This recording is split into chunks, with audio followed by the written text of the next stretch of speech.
प्रिय विद्यार्थियों, आप सभी का मैं डॉक्टर फरहीन सैयद इस चैनल पर स्वागत करती हूँ।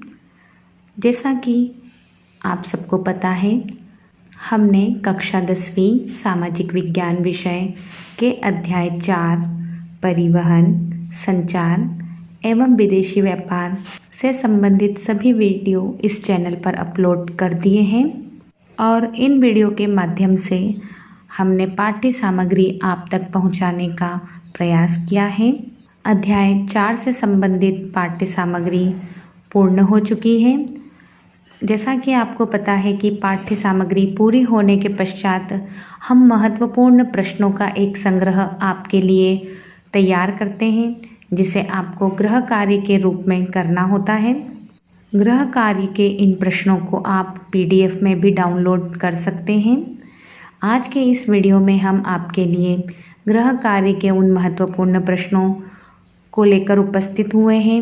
साथ ही इस वीडियो के अंत में हमने कौन बनेगा करोड़पति की तर्ज पर एक ऑनलाइन क्विज गेम आपके लिए तैयार किया है। हम आशा करते हैं कि इन प्रश्नों के द्वारा आपके ज्ञान का वर्धन होगा और रोचक ढंग से आप पाठ्य सामग्री को स्मरण रखने में सफल होंगे। आइए सबसे पहले हम गृह कार्य के प्रश्नों पर बात करते हैं। गृह कार्य के प्रश्नों में पहला प्रश्न वस्तुनिष्ठ प्रश्न है। वस्तुनिष्ठ प्रश्न को हल करने के लिए हमने ऑनलाइन क्विज गेम बनाया है, जिस पर हम इस वीडियो के अंत में बात करेंगे। गृह कार्य हेतु हमारा प्रश्न है, रिक्त स्थानों की पूर्ति कीजिए। पहला प्रश्न है उसमें, आंध्र प्रदेश के कोरोमंडल तट पर सर्वाधिक सुरक्षित व गहरा रिक्त स्थान बंदरगाह है। दूसरा, स्थानीय पत्रों के प्रेषण हेतु बड़े शहरों में लगाई गई पत्र पेटियां रिक्त स्थान कहलाती हैं। तीसरा, सभी राज्यों की राजधानियों में डाक छांटने व प्रेषण हेतु उपयोगी चैनल रिक्त स्थान है। चौथा, इंटरनेशनल नेटवर्क का संक्षिप्त नाम रिक्त स्थान है। पांचवा, विदेशी व्यापार से आशय एक देश का अन्य देशों से वस्तुओं के रिक्त स्थान से है। छठा, स्वतंत्रता प्राप्ति के समय भारत का विदेशी व्यापार रिक्त स्थान स्वरूप लिए हुए था। सातवां, 1992 की घोषित आयात निर्यात नीति में रिक्त स्थान को काफ़ी उदार बना दिया गया है। अगला प्रश्न, सत्य असत्य बताइए। पहला, भारत में रेलवे प्रणाली का प्रारंभ 1837 में हुआ। दूसरा, भारतीय रेल मार्गों की लंबाई एशिया में सबसे अधिक है। तीसरा, विशाखापट्टनम कर्नाटक के समुद्र तट पर स्थित है। चौथा, बंदरगाह जल व थल के मिलन स्थल होते हैं। पांचवा, भारत में टेलीविज़न सेवा का नियमित प्रसारण 1965 से आरंभ हुआ। अगला प्रश्न है, एक शब्द में उत्तर लिखिए।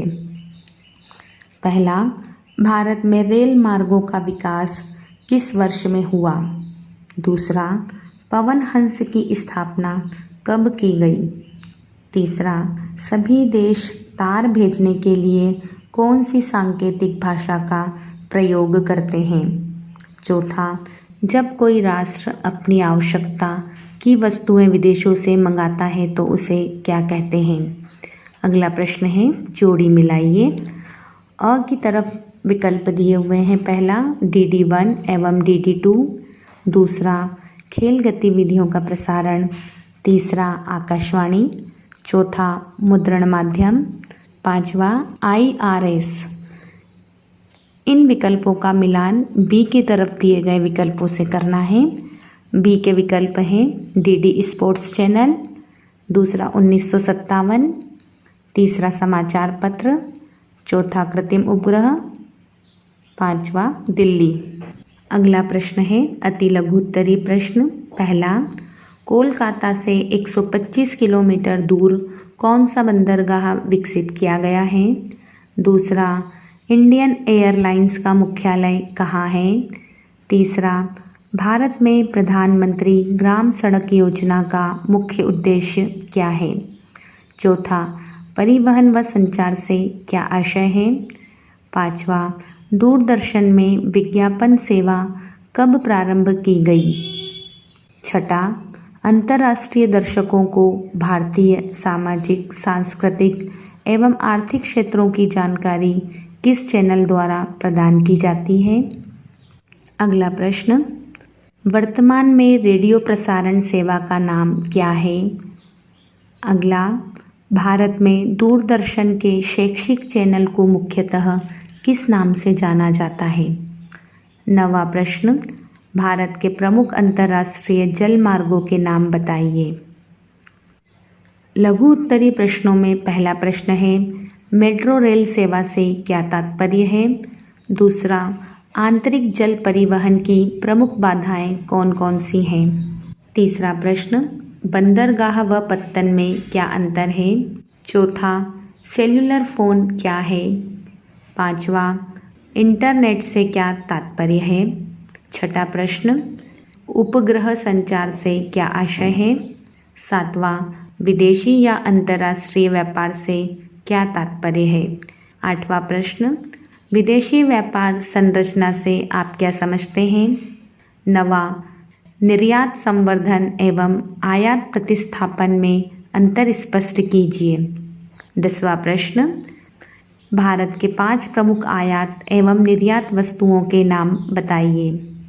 दीर्घ उत्तरी प्रश्न में पहला प्रश्न है, परिवहन के साधन मानव सभ्यता की प्रगति के पथ प्रदर्शक कैसे हैं, लिखिए। दूसरा, रेल मार्गों का वितरण भारत में असमान है, स्पष्ट कीजिए। दीर्घ का तीसरा प्रश्न, संचार के साधन वर्तमान युग में अत्यंत महत्वपूर्ण व उपयोगी कैसे हैं, वर्णन कीजिए। चौथा, दूरदर्शन संचार का सबसे उपयुक्त माध्यम है, स्पष्ट कीजिए।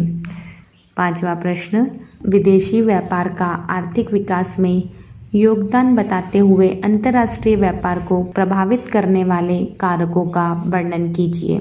छठा प्रश्न, भारत में निर्यात संवर्धन के लिए किए गए प्रयासों का वर्णन कीजिए। आइए अब हम कौन बनेगा करोड़पति की तर्ज पर बने हुए हमारे ऑनलाइन क्विज गेम्स पर बात करते हैं। गेम को खेलने से पहले आपको इस अध्याय से संबंधित समस्त वीडियो देखने होंगे। यदि आपने इन वीडियो को नहीं देखा है तो वीडियो के डिस्क्रिप्शन में या आई बटन पर क्लिक करके इन वीडियो को देख सकते हैं, और आप अगर चाहें तो इस चैनल की प्लेलिस्ट पर जाकर भी इन वीडियो को देख सकते हैं। अभी गृह कार्य के प्रश्नों पर चर्चा करते समय मैंने आपको कहा था कि आप गृह कार्य के प्रश्नों को PDF में डाउनलोड कर सकते हैं। गृह कार्य के प्रश्नों को PDF में डाउनलोड करना अगर आप चाहते हैं तो वीडियो की डिस्क्रिप्शन में दी गई लिंक पर क्लिक करके आप इन प्रश्नों को PDF में डाउनलोड कर सकते हैं। ये देखिए PDF में ये सारे प्रश्न दिखाई दे रहे हैं आपको, लेकिन इन प्रश्नों में वस्तुनिष्ठ प्रश्न आपको नहीं दिखाई देंगे क्योंकि वस्तुनिष्ठ प्रश्न पर आधारित हमारा गेम है। इस गेम को खेलने के लिए इस पेज पर लिखा हुआ है। इन प्रश्नों को हल करने के लिए आपको यहाँ पर क्लिक करना होगा। यहाँ पर मैं क्लिक कर रही हूँ। क्लिक करने पर हमारे सामने इस तरह का एक पेज ओपन हो गया, एक नया पेज ओपन हो गया और कुछ इस तरह का इंटरफेस दिखाई दे रहा है। इस पेज को जब आगे की ओर बढ़ाते हैं तो इस पेज पर इस अध्याय से संबंधित सारे वीडियो हमें यहाँ पर दिखाई दे रहे हैं। ये देखिए, इस पेज पर नीचे की ओर जाने पर हमें हमारा ऑनलाइन क्विज गेम्स दिखाई दे रहा है। आइए अब हम इस गेम के द्वारा हमारे बहुविकल्पीय प्रश्नों को हल करने की कोशिश करते हैं। ऑनलाइन क्विज गेम का पहला प्रश्न है, भारत में रेलवे जोन की कुल संख्या है? विकल्प A 14, विकल्प B 15, विकल्प C 16 और विकल्प D दिया हुआ है 17। यहाँ पर मैं विकल्प C 16 पर क्लिक कर रही हूँ। नेक्स्ट प्रेस किया। अगला प्रश्न हमारे सामने आ चुका है, बड़ी रेलवे लाइन में रेल की दोनों पटरियों के मध्य की दूरी होती है?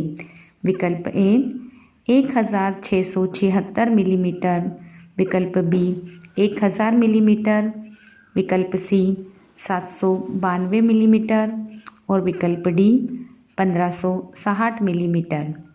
यहाँ पर मैं 1676 मिलीमीटर अर्थात विकल्प ए का चयन कर रही हूँ। नेक्स्ट क्लिक किया मैंने। तीसरा प्रश्न आ गया, भूमिगत रेलवे पथ अर्थात मेट्रो रेल से संबंधित है?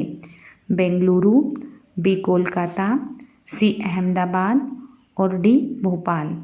यहाँ पर मैं सी अहमदाबाद का चयन कर रही हूँ। नेक्स्ट प्रेस किया।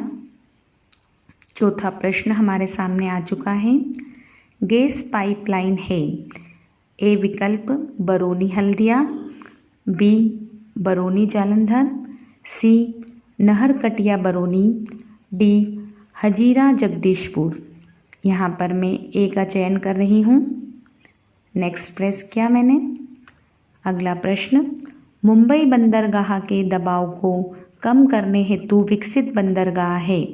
ए दिया हुआ है पारादीप, बी हल्दिया, सी नाहवा शेवा, डी कांडला। यहाँ पर मैं डी कांडला का चयन कर रही हूँ।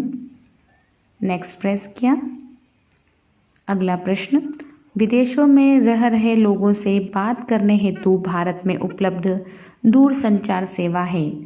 विकल्प ए BPT, बी ISD, सी STD, डी WLL। यहाँ पर मैं सी STD का चयन कर रही हूँ। नेक्स्ट प्रेस किया मैंने। अगला प्रश्न, जिन उपभोक्ताओं के पास कंप्यूटर या इंटरनेट उपलब्ध नहीं है उन्हें प्रारंभ की गई दूरसंचार सेवा है? ए व्यापारिक चैनल, बी स्पीड पोस्ट, सी ई पोस्ट और डी ई बिल पोस्ट। यहाँ पर मैं सी का चयन कर रही हूँ। नेक्स्ट प्रेस किया। अगला प्रश्न, राष्ट्रीय राजमार्ग विकास परियोजना को किस वर्ष में तैयार किया गया? विकल्प ए 1991, विकल्प बी 1996, सी 1994 और डी 1999। यहाँ पर मैं सी 1994 का चयन कर रही हूँ। नेक्स्ट प्रेस किया। अगला प्रश्न, भारत का सबसे बड़ा व्यापारिक भागीदार है? विकल्प ए ब्रिटेन, बी संयुक्त राज्य अमेरिका, सी जापान और डी रूस। यहाँ पर मैं डी का चयन कर रही हूँ। नेक्स्ट प्रेस किया। अगला प्रश्न, भारत की प्रमुख आयात वस्तु है? विकल्प ए खनिज तेल, बी मशीनरी, सी कंप्यूटर, डी रसायन। यहाँ पर मैं ए का चयन कर रही हूँ। नेक्स्ट, भारत का पहला रेल मार्ग के बीच बना? ए दिल्ली आगरा, बी चेन्नई गुंटूर, सी मुंबई ठाणे, डी भोपाल इटारसी। यहाँ पर मैंने विकल्प सी को चुना, मुंबई ठाणे। नेक्स्ट प्रेस किया। अगला प्रश्न हमारे सामने आ चुका है, इंडियन एयरलाइंस का मुख्यालय कहाँ है? विकल्प ए दिल्ली, बी मुंबई, सी कोलकाता और डी चेन्नई। यहाँ पर मैं ए दिल्ली का चयन कर रही हूँ। नेक्स्ट, अगला प्रश्न, वर्तमान में रेडियो प्रसारण सेवा का क्या नाम है? विकल्प ए ऑल इंडिया रेडियो, बी विविध भारती, सी आकाशवाणी और डी ज्ञान दर्शन। यहाँ पर मैंने सी का चयन किया। नेक्स्ट प्रेस किया। अगला प्रश्न, ग्रैंड ट्रंक रोड का निर्माण किसने करवाया? विकल्प ए अकबर, बी शाहजहां, सी शेरशाह सूरी और डी मोहम्मद बिन तुगलक। यहाँ पर मैं सी शेरशाह सूरी को चुन रही हूँ। नेक्स्ट प्रेस किया। अगला प्रश्न हमारे सामने आ चुका है, दूरदर्शन में विज्ञापन सेवा कब प्रारंभ की गई? विकल्प ए 1973, बी 1974, सी 1975 और डी 1976। यहाँ पर मैं 1976 का चयन कर रही हूँ। अब सबमिट का ऑप्शन आ रहा है। अब हमारी स्क्रीन पर नेक्स्ट के स्थान पर सबमिट का ऑप्शन आ रहा है, अर्थात हमारे प्रश्न पूरे हो चुके हैं। सबमिट पर क्लिक करेंगे। अब हम सबमिट पर क्लिक करने पर हमारे सामने एक नया पेज आ गया है और उस पर लिखा हुआ है कि आपने कितने प्रश्नों के सही उत्तर दिए हैं। ये जानने के लिए व्यू स्कोर पर क्लिक कीजिए। अब मैं व्यू स्कोर पर क्लिक कर रही हूँ। व्यू स्कोर पर क्लिक करने पर हमें हमारे टोटल पॉइंट्स अर्थात टोटल प्रश्नों में से जितने प्रश्नों का हमने सही जवाब दिया है वो पता चल रहे हैं। मैंने 15 प्रश्नों में से 9 प्रश्नों के सही उत्तर दिए हैं। मुझे 9/15 टोटल पॉइंट्स मिले हैं। यदि आप इन प्रश्नों के सही उत्तर जानना चाहते हैं तो वीडियो की डिस्क्रिप्शन में दी गई लिंक पर क्लिक करिए और स्वयं इस गेम को खेलकर रोचक ढंग से अपने ज्ञान को बढ़ा सकते हैं। दोस्तों, वीडियो अच्छा लगा हो तो वीडियो को लाइक अवश्य कीजिए और इसे शेयर कीजिए ताकि ज़्यादा से ज़्यादा लोग इसका लाभ ले सकें। धन्यवाद।